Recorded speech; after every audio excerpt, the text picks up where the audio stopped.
अस्सलाम वालेकुम दोस्तों, उम्मीद करता हूँ कि आप सब खैरियत से होंगे। जैसा कि मैंने आपको अपनी पिछली वीडियो में कंस्ट्रक्शन ऑफ द सेंटेंस के बारे में बताया था कि एक सेंटेंस में बज़ाते खुद होता उसमें क्या-क्या है, यानी कि उसमें जो मैंने आपको बताया था कि एक सब्जेक्ट होता है, मतलब जो काम कर रहा होता है, और एक प्रेडिकेट होता है जो उसके बारे में बता रहा होता है कि इसमें क्या काम किया गया है। तो आज मैं आपको उसी सेंटेंस के बारे में ही बता रहा हूँ कि सेंटेंस में बेसिकली ये दोनों चीज़ें भी होती हैं जो मैं आज आपको पढ़ाऊँगा। उसमें पहले नंबर पे है फ्रेज़, यानी कि फ्रेज़ कहते हैं a group of words which does not have its own subject and predicate. Such a group of words make some sense but not complete sense. यानी कि वो सादा से अल्फाज में वो ये कहना चाह रहा है कि अल्फाज का ऐसा मजमुआ जिनका यानी कि ख़ुद का कोई सब्जेक्ट या प्रेडिकेट नहीं होता। यानी कि वो कुछ हद तक तो हमारी सेंस को क्लियर करते हैं, लेकिन मुकम्मल वो सेंस क्लियर नहीं करते। यानी कि एक सेंटेंस वो कंप्लीट, यानी कि जो एक सेंटेंस की सीक्वेंस होती है या जो वो अपना कंप्लीट मतलब बताता है, ये फ्रेज़ जो होती है ना, ये वो कंप्लीट मतलब नहीं बताती, क्योंकि इसके ख़ुद का सब्जेक्ट और प्रेडिकेट नहीं होता, जो कि एक सेंटेंस का बेसिक पार्ट होता है। इसकी एग्जांपल में जैसे मैं आपको अभी बताने वाला हूँ, और आपको इससे इसकी सेंस भी क्लियर हो जाएगी। For example, about his failure, यानी कि अब अगर हम इसका मतलब देखें कि उसकी नाकामी के मुतालिक, अब ये कोई इसमें ना ही हमें कोई सब्जेक्ट नज़र आ रहा है, ना ही हमें कोई प्रेडिकेट नज़र आ रहा है। अगर प्रेडिकेट है भी सही तो वो किसका प्रेडिकेट बता रहा है, क्योंकि सब्जेक्ट तो है नहीं, इसलिए ये कोई एक सेंटेंस नहीं है, यानी कि वो हमें कंप्लीट सेंस नहीं दे रहा। अबाउट हिज़ फेलियर, उसकी नाकामी के मुतालिक, ये हमें कुछ हद तक तो सेंस क्लियर हो रही है, लेकिन ये मुकम्मल हद तक हमारी सेंस को क्लियर नहीं कर रहा। और इसी तरह जैसे मैंने नीचे भी लिखा है कि a man of parts in the corner, मतलब ये चीज़ें भी हमें कुछ हद तक तो हमारी सेंस क्लियर कर रही हैं, लेकिन मुकम्मल हमारी ये सेंस क्लियर नहीं कर रही। इधर मैंने उर्दू में भी मेंशन कर दिया है कि अल्फाज का ऐसा मजमुआ जिसका अपना कोई सब्जेक्ट या प्रेडिकेट नहीं होता। यानी कि वही बात आ गई ना कि ये हमें पूरी सेंस नहीं दे पाएंगे। फिर ये कुछ मफहूम तो देते हैं मगर मुकम्मल मफहूम नहीं देते। मफहूम यानी कि वही सेंस की बात कर रहा है वो।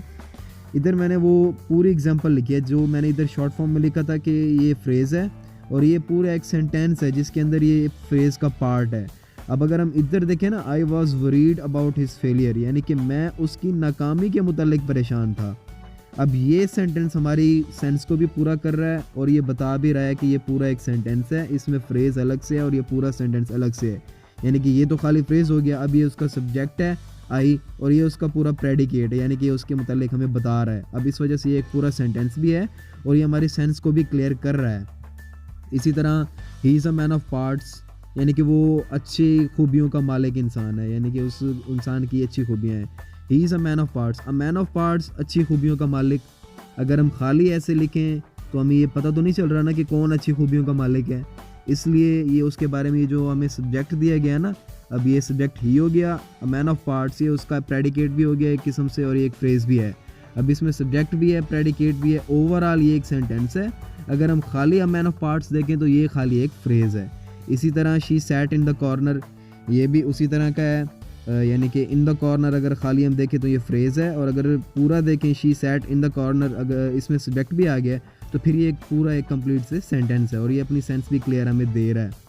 इसके आगे हम पढ़ने जा रहे हैं क्लॉज़ के बारे में। क्लॉज़ बेसिकली ये भी एक ग्रुप ऑफ वर्ड्स होता है that contains it's own subject and predicate, यानी कि ये अल्फाज का ऐसा मजमुआ होता है जिसका अपना सब्जेक्ट भी होता है और प्रेडिकेट भी होता है। यानी कि इधर मैंने इसकी एग्जांपल में मेंशन किया है कि if you work hard you will pass, if you work hard you will pass, यानी कि अब इसमें दो क्लॉजेज़ हैं। इफ़ यू वर्क हार्ड ये भी एक क्लॉज है, क्योंकि इसमें ये उसका प्रेडिकेट भी दिया हुआ है, सब्जेक्ट भी दिया हुआ है। ये सब्जेक्ट हो गया, ये उसका प्रेडिकेट हो गया कि वर्क हार्ड, यानी कि वो मेहनत कर रहा है। अब ये भी एक किस्म का पूरा क्लॉज है, क्योंकि इसमें सब्जेक्ट भी है और प्रेडिकेट भी है। और यू विल पास, ये भी एक सब्जेक्ट भी है इसमें और इसमें प्रेडिकेट भी है, यानी कि ये दो क्लॉजेज़ हैं। ये क्लॉज 1 है और ये 2 है, और ओवरऑल ये एक पूरा एक सेंटेंस है। सही है। इधर भी इफ़ आई वर यू, यानी कि अगर मैं तुम्हारी जगह होता, I would not do it, मैं ऐसा बिल्कुल भी ना करता।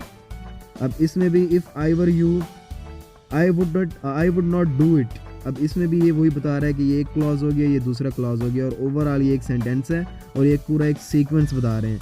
अगर इफ़ आई वर यू भी लिखे ना खाली, तो फिर भी हमारी कुछ सेंस क्लियर नहीं हो रही कि आई वर यू क्या मतलब कि तुम क्या करते, आगे कुछ बताना भी तो है ना, इसलिए I would not do it कि मैं ऐसा कभी भी ना करता। अब ये ओवरऑल एक पूरा एक सेंटेंस हो गया। अब इसके आगे मैंने 2 एग्जांपल मेंशन किए हैं कि जो हमें बता रही हैं कि बेसिकली फ्रेज़ क्या है और क्लॉज़ क्या है। अब एक सेंटेंस जो आ जाए हमें उसमें सेंस ही क्लियर ना हो रही हो कि इसमें फ्रेज़ कौन सी है, इसमें क्लॉज़ कौन सी है।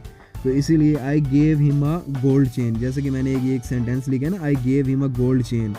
इस सेंटेंस में अ गोल्ड चेन जो दी हुई है ये एक फ्रेज़ है, यानी कि इसका कोई सब्जेक्ट भी नहीं है और ना ही इसका कोई प्रेडिकेट है। तो इसी वजह से ये क्या हो गई, फ्रेज़ हो गई। अब इधर मैंने दूसरा सेंटेंस मेंशन किया है कि I gave him a chain which was made of gold. अब इसमें पूरा सेंस क्लियर हो रहा है हमें, क्योंकि इसमें उसने क्लॉज में ये बताया भी है कि इसका सब्जेक्ट भी है और इसका ये प्रेडिकेट भी है, which was made of gold, यानी कि वो एक सोने की बनी हुई थी। अब ये उसके बारे में हमें बता रहा है ना, तो इस वजह से ये उसका प्रेडिकेट हो गया और इसमें आई क्या हो गया, सब्जेक्ट हो गया। अब इसमें बेसिकली सब्जेक्ट भी है और उसका प्रेडिकेट भी है, तो इसी वजह से ये क्लॉज कहलाएगा। यानी कि वही बात आ गई ना कि क्लॉज अल्फाज का ऐसा मजमुआ होता है जिसका अपना कोई सब्जेक्ट या प्रेडिकेट नहीं होता, जिसका अपना कोई सब्जेक्ट भी होता है और प्रेडिकेट भी होता है, फ्रेज़ का अपना नहीं होता।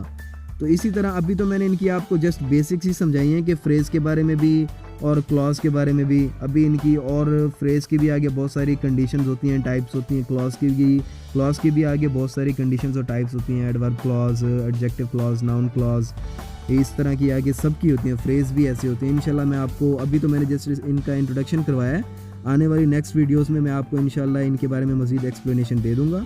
उम्मीद करता हूं कि आपको वीडियो पसंद आई होगी। अगर आपको ये वीडियो मेरी पसंद आई है तो प्लीज़ इसे लाइक करें, हमारे चैनल को सब्सक्राइब करें और आने वाली लेटेस्ट वीडियोस के लिए हमारा इंतज़ार करें इंशाल्लाह। अगर आपको कोई क्वेश्चन है तो आप हमें बता सकते हैं, मैं उसके मतलब भी आपको वीडियोज़ बना के सेंड कर दिया करूँगा। Thank you so much.